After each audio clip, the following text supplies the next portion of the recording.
Hello students, I hope आप सभी अच्छे होंगे। आज की वीडियो में हम बात करने जा रहे हैं पाटलिपुत्र वैभवम के विषय में चर्चा करेंगे। ठीक है, जो आपके ट्यूशन भाग द्वितीय के पाठ्य पुस्तक का सेकंड चैप्टर है। ठीक है, तो आइए देखते हैं पाटलिपुत्र वैभवम में क्या है। तो सबसे पहले इसमें जो दिया गया है, इसमें कहा गया है प्रस्तुत पाठ में बिहार राज्य की राजधानी पाटलिपुत्र के विषय में जानकारी दी गई है। यानी जो आपका यह चैप्टर है, इसमें आपको पाटलिपुत्र के विषय में जानकारी दी गई है ना।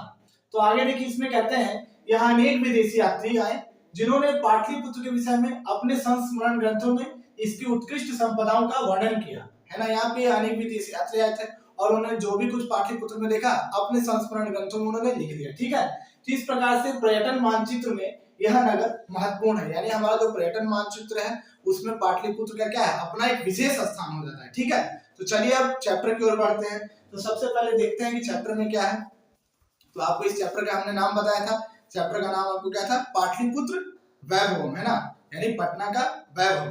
तो देखिए सबसे पहले कहते हैं बिहार राज्यस्य राजधानी नगरम पाटलिपुत्रम सर्वेषु कालेषु महत्वम धारयत। बिहार राज्य की राजधानी नगर पाटलिपुत्र सभी कालों में महत्व को धारण करते हैं। यानी जो बिहार राज्य की आपको राजधानी पटना है उसका सभी कालों में क्या है, अपना विशेष महत्व रहा है ना। चाहे वो प्राचीन काल हो, मध्यकालीन काल हो या फिर आधुनिक काल हो, पटना का अपना विशेष महत्व रहा है। ठीक है, क्लियर है आप सभी को यहाँ तक। तो इसमें कहते हैं बिहार राज्य से राजधानी नगरम पाटलिपुत्रम सर्वेषु कालेषु महत्वम धारयत।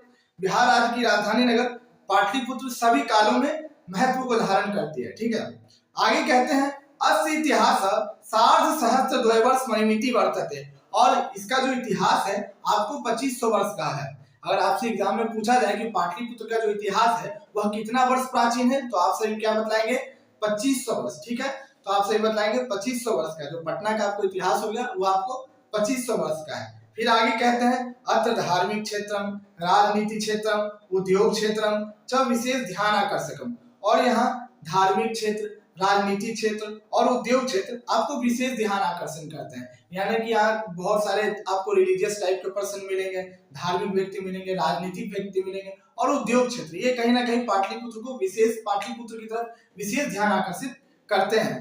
फिर आगे कहते हैं वैदेशिका यात्रिणः मेगास्थनी फायान होयनसांग इसिंग प्रभृत्य पाटलिपुत्रस्य वर्णम स्वस्व स्मरण ग्रंथेषु चक्रू। और यहाँ पे आपको अनेक प्रकार के विदेशी यात्री आए थे, जिसमें आपको मेगास्थनी हो गए, फायान हो गए, वेनसांग हो गए, इसिंग इत्यादि पाटलिपुत्र का वर्णन अपने अपने संस्मरण ग्रंथों में किया था। अगर आपको एग्जाम में पूछता है कि यहाँ कौन कौन से विदेशी यात्री आए थे, तो आप सभी को याद रखना है कि आपको सबसे पहला जो विदेशी यात्री था वो आपको मेगास्थनी हो गया, फायान हो गया, वेनसांग हो गया, इसिंग, ये सभी पाटलिपुत्र आए थे। और इन्होंने जो भी कुछ ऑब्जर्व किया उन्होंने अपने अपने संस्मरण ग्रंथों में पाटलिपुत्र के संबंध में लिखा। फिर आगे कहते हैं पाठ्यस्मिन् पाटलिपुत्रस्य वैभवस्य सामान्य परिचय वर्तते। इस पाठ में क्या है, तो आपको पाटलिपुत्र के वैभव का सामान्य परिचय दिया गया है। इस पाठ में आपको पाटलिपुत्र के वैभव का सामान्य परिचय दिया गया है ना। तो इसको पढ़िएगा तो आपको पाटलिपुत्र के विषय में कुछ जानकारी होगी। तो चलिए अब आगे बढ़ते हैं। तो आगे कहते हैं प्राचीन भारतीयेषु नगरेषु अन्यतम पाटलिपुत्रम अनुगंगम वस द्विचित्रम महानगरम बभूव। प्राचीन भारतीय नगरों में गंगा के किनारे बसा पाटलिपुत्र एक विचित्र महानगर था। यानी जो आपको जो पाटलिपुत्र है वो कहाँ पर बसा हुआ था, तो गंगा के किनारे यानी गंगा के समीप बचा हुआ एक विचित्र महानगर था। यानी सभी महानगरों में इसका अपना अलग ही स्थान था। ठीक है, आगे कहते हैं तद विषय दामोदर गुप्तो नाम कवि कुटनीवताख्यम काव्य कथयति।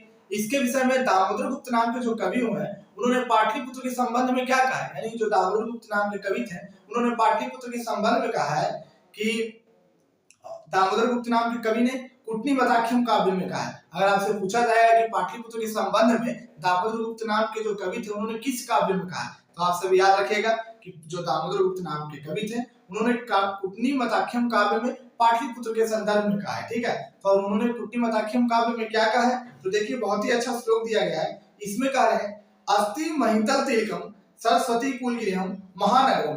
अस्ति महितल तिलकम का मतलब क्या हुआ, तो देखिए अस्ति महितल तिलकम, मही मीन्स होता है आपको पृथ्वी, है ना।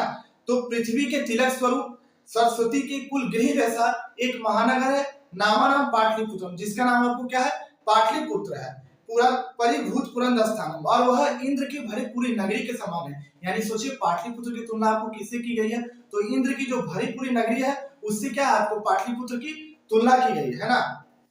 आगे कहते हैं कि इतिहासे श्रूयते यत्र गंगायास्ते बुद्ध काले पाटलिग्राम स्थिता आसीत्। हम सभी इतिहास से सुनते आ रहे हैं कि गंगा के किनारे बुद्ध काल में पाटलिग्राम स्थित था। यानी बुद्ध के समय में आपको समझे कि पाटलिपुत्र का नाम क्या प्राप्त हो जाता है, तो पाटलिग्राम होता है। तो आप सभी को याद रखना है कि बुद्ध के समय में पाटलिपुत्र का क्या नाम था, तो पाटलिग्राम था, एकदम मत भूलिएगा। तो इसमें हम सभी इतिहास में सुनते आ रहे हैं कि बुद्ध काल में पाटलिपुत्र का जो नाम था आपको पाटलिग्राम था, ठीक है। फिर आगे कहते हैं यत्र च भगवान बुद्ध बहुकृतः समागतः, और यहाँ पर भगवान बुद्ध अनेकों बार आए थे। बहुकृतः मतलब होता है अनेकों बार, तो जो भगवान बुद्ध थे आपको पाटलिपुत्र में अनेकों बार आए थे।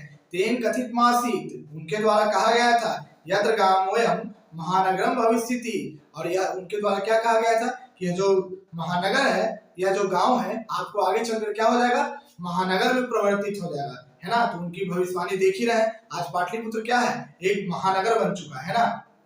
फिर उन्होंने एक और बात कही थी, किंतु कलहस्य अग्निदाहस्य जलपुरस्य च भयात् सर्वदा आक्रांतम भविष्यति। लेकिन उनके द्वारा आगे क्या भविष्यवाणी की गई थी कि किंतु कलह, अग्नि और जल का खतरा इसे सदैव बना रहेगा। यानी उन्होंने पाटलिपुत्र के विषय में यह भी बात कही थी कि इसे यहाँ के लोगों में आपसी मतभेद होगा, ठीक है, इसे जल का खतरा रहेगा और अग्नि का खतरा सदैव बना रहेगा।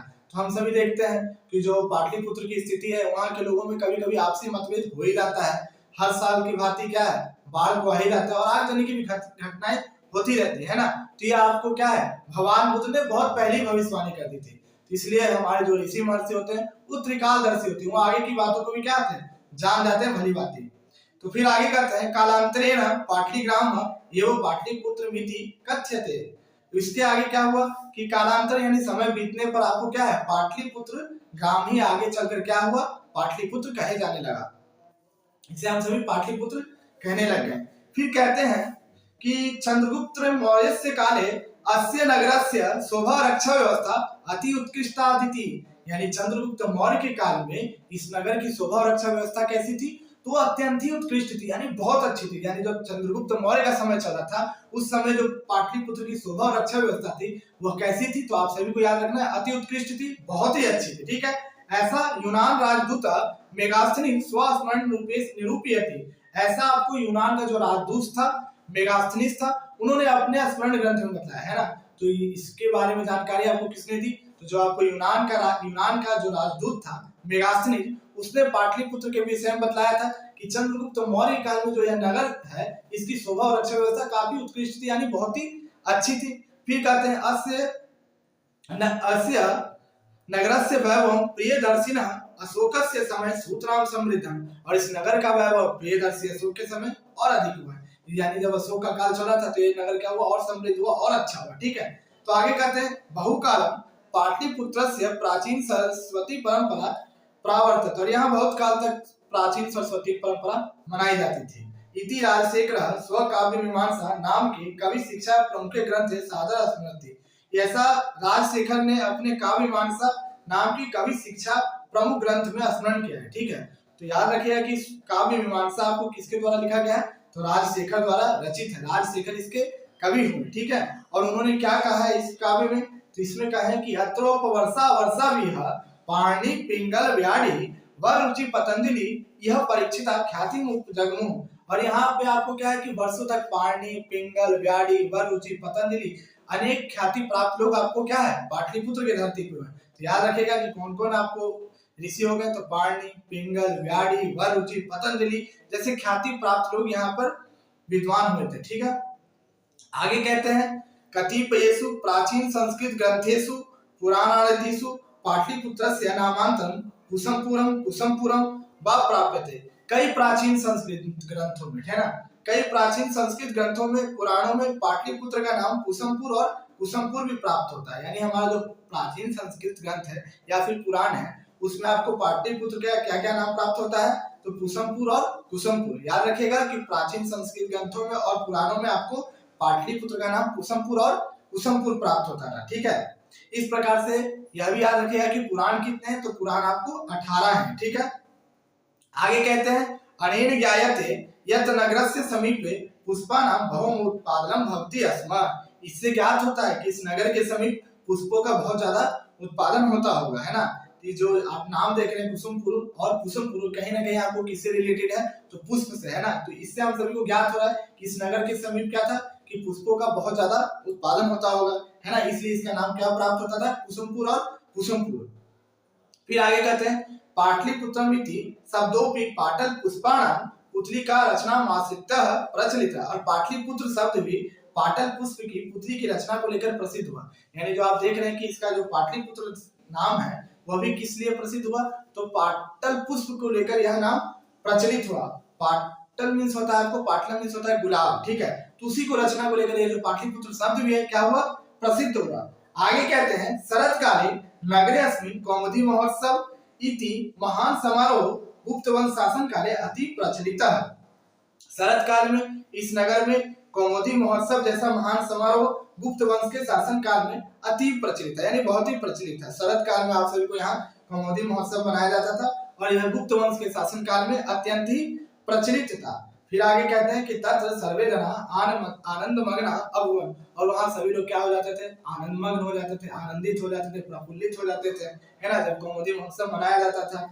आगे कह रहे हैं कि संप्रति दुर्गा पूजा अवसरे तादृश एवं समारोह दृश्यते। और ऐसा आपको दुर्गा पूजा के अवसर पर देखने को, ऐसा ही दृश्य आपको कब देखने को मिलता है, तो दुर्गा पूजा के अवसर पर देखने को मिलता है। जब दुर्गा पूजा होता है तो आप देखते हैं जगह जगह क्या पंडाल वगैरह लगाई जाती है, अच्छी व्यवस्था की जाती है और जो भी मार्केट होता है काफी सुंदर प्रतीत होता है। आगे कहते हैं काल चक्रावसाद यद्यपि मध्यकाले पाटलिपुत्रम वर्षसहस्त्र परिमिति जीर्णात भूम। समय बीतने पर यानी जब मध्यकाल हुआ तो पाटलिपुत्र 1000 वर्षों तक जर्जर अवस्था में रहा। यानी जो भारत का मध्यकालीन समय का युग बहुत ही बेकार चला था, ठीक है, क्योंकि उस समय क्या हुआ था, मुगल आक्रांतिकारियों का हमारे ऊपर अटैक हो गया था, ठीक है, जिसके कारण पाटलिपुत्र क्या है, काफी जर्जर व्यवस्था में रहा था। आगे कहते हैं तस्य संकेत अनेकेषु साहित्य ग्रंथेषु मुद्रा राक्षस आदिषु लभ्यते। और इसका संकेत आपको कहाँ मिलता है, अनेक साहित्य ग्रंथों में मुद्रा राक्षस में प्राप्त होता है ना। तो आप याद रखिएगा कि पूछेगा कि मध्यकाल में पाटलिपुत्र कितने वर्षों तक जर्जर अवस्था में रहा था, तो सहस्त्र वर्ष यानी 1000 वर्षों तक, ठीक है। और इसका संकेत हमको किसमें मिलता है, तो साहित्य ग्रंथों में और मुद्रा राक्षस आदि में प्राप्त होता है। फिर आगे कहते हैं मुगल वंश काले से नगर से समृद्ध हो जाता। मुगल वंश काल में यह नगर क्या हुआ था, समृद्ध हुआ था, है ना। फिर आगे कहते हैं आंग्ला शासन काले च पाटलिपुत्रस्य सूत्राम विकास हो जाता। और अंग्रेजों के समय में पाटलिपुत्र का और अत्यधिक क्या हुआ, विकास हुआ था। अंग्रेज के समय में क्या है, नगर और ज्यादा विकास हुआ था। आगे कह रहे नगर विलम मध्यकाले एव पटनेती नामानाम प्रसिद्धम आगात, ठीक है। नगर विलम, यह नगर मध्यकाल में पटनेती नाम से प्रसिद्ध हुआ। पहले इसका नाम बहुत ही सुंदर था, पाटलिपुत्र था, लेकिन जब मध्यकाल हुआ तो मध्यकाल में इसका नाम क्या पड़ गया आपको, पटनेती नाम से प्रसिद्ध हुआ। तो पटनेती नाम आपको मध्यकाल में हुआ, ठीक है। फिर कहते हैं अयम च शब्द पतन मिति शब्दात निर्गतः। और यह शब्द आपको पतन शब्द से निकला हुआ है, यानी इसकी रचना आपको पतन शब्द से हुई है, ठीक है। आगे कहते हैं कि नगर से पालिका देवी पटन देवी अद्यापि पूज्य थे। नगर की जो आपको पालिका देवी है, पटन देवी है, वह आज भी पूजी जाती है ना। पहले आपको नगर की पालिका देवी पटन देवी थी जो आपको आज भी पूजी जाती है। फिर कह रहे हैं कि संप्रति पाटलिपुत्रम अति विशालम वर्तते बिहार राज्य से राजधानी चास्ती। इस समय पाटलिपुत्र क्या है, वो तो अत्यंत ही विशाल है ना, और बिहार राज्य की आपको यह राजधानी है, ठीक है। अनुनिधम नगर से विस्तार भवति। और दिन प्रतिदिन क्या हुआ, इस नगर का विस्तार ही होता जा रहा है, यानी दिन प्रतिदिन यह नगर विकासशील है, विकास हो रहा है, ठीक है। आगे कह रहे हैं अस्योत्रस्याम दिशि गंगा नदी प्रवहति। इसके उत्तर दिशा में आपको कौन सी नदी बहती है, तो याद रखिएगा कि इसके उत्तर दिशा में आपको गंगा नदी बहती है। तस्या उपरि गांधी सेतु नाम एशिया महादेशस्य दीर्घतम सेतु किंच रेल यान सेतुरपि निर्माणो वर्तते। इसके ऊपर में आपको गांधी सेतु पुल है जो एशिया महादेश का सबसे दीर्घतम पुल है, यानी सबसे बड़ा पुल है, ठीक है। और जो रेल यान सेतु पुल है वह निर्माण के अधीन है, यानी अभी उसमें कार्य हो रहा है, ठीक है। तो आगे कहते हैं नगरे अस्मिन् उत्कृष्ट संग्रहालय उच्च न्यायालय सचिवालय गोलगृहम तारामंडलम जैविकोद्यानम मौर्यकालिक अवशेष महावीर मंदिर इत्यते दर्शनीयाः सन्ति। इस नगर में उत्कृष्ट संग्रहालय, उच्च न्यायालय, सचिवालय, गोल गृह, तारामंडल, जैविक उद्यान, मौर्यकालिक अवशेष, महावीर मंदिर, ये सभी क्या है? दर्शनीय स्थल है। तो पूछेगा आपको कि पाटलिपुत्र के दर्शनीय स्थल कौन कौन है? तो देखिए इतना कुछ दिया हुआ है, संग्रहालय हो गया, उच्च न्यायालय हो गया, सचिवालय हो गया, गोल घर हो गया, तारामंडल हो गया, जैविक उद्यान हो गया, मौर्यकालिक अवशेष हो गया, महावीर मंदिर हो गया। ये सब क्या अत्यंत ही दर्शनीय स्थान है। फिर कहते हैं कि प्राचीन पटना नगरे सिख संप्रदाय से पूजनीय स्थलम दसवें गुरु गोविंद सिंह जन्म स्थानम गुरुदेती नाम प्रसिद्धम वर्तते। और प्राचीन पटना नगर में सिख संप्रदाय का पूजनीय स्थल 10वें गुरु गोविंद सिंह का जन्म स्थान गुरुद्वारा नाम से प्रसिद्ध है। याद रखिएगा जो आपको गुरु गोविंद सिंह थे, है ना, जिन्होंने क्या कहा था कि गीदड़ नुमा सिंह बनाम 1.25 लाख से एक लड़ाऊं तब नाम गुरु गोविंद सिंह कहलाऊं। यानी गुरु गोविंद सिंह ने कहा था कि 1.25 लाख से एक को लड़ाऊंगा तब नाम गुरु गोविंद सिंह कहलाऊंगा, है ना। तो उनका यहाँ पर आपको क्या हुआ था? जन्म हुआ था, है ना। तो वो आज क्या है? गुरुद्वारे के नाम से प्रसिद्ध है। तो याद रखिएगा कि जो सिख संप्रदाय के आपके 10वें गुरु गुरु गोविंद सिंह थे, है ना, उनका यहाँ पे क्या हुआ था? जन्म हुआ था। और वह जो जन्म स्थान है गुरुद्वारा नाम से क्या है? प्रसिद्ध है। तत्र देशास्य तीर्थयात्रिणां दर्शनार्थम आयन्ति। और यहाँ पे क्या आपको, यहाँ पे जो देश जो तथा तत्र देशास्य तीर्थयात्रिणां दर्शनार्थम आयन्ति। और यहाँ देश से तीर्थयात्री सभी आते हैं दर्शन करने के लिए। फिर कहते हैं एवं पाटलिपुत्रम प्राचीन काल अद्यावधि विभिन्न क्षेत्रेषु वैभवं धारयति। इस प्रकार पाटलिपुत्र प्राचीन काल से आज भी विभिन्न क्षेत्रों में क्या करता है? वैभव धारण करता है। पाटलिपुत्र का हर क्षेत्र में क्या है? अपना विशेष महत्व रहा है ना। फिर कहते हैं सर्वं च संकलित रूपेण संग्रहालय दर्शनीयमिति। और संकलित रूप से संग्रहालय इसमें दर्शन योग्य कहा गया है। फिर आगे कहते हैं पर्यटन मानचित्र नगर में महत्वपूर्ण। पर्यटन मानचित्र में क्या है? यह नगर आपको अत्यंत ही महत्वपूर्ण है। तो आई होप आप सभी को यह वीडियो अच्छी लगी होगी, है ना। इसमें आपको पाटलिपुत्र के विषय में काफी जानकारी हुई, है ना। तो अब मिलते हैं आपको अगले वीडियो में।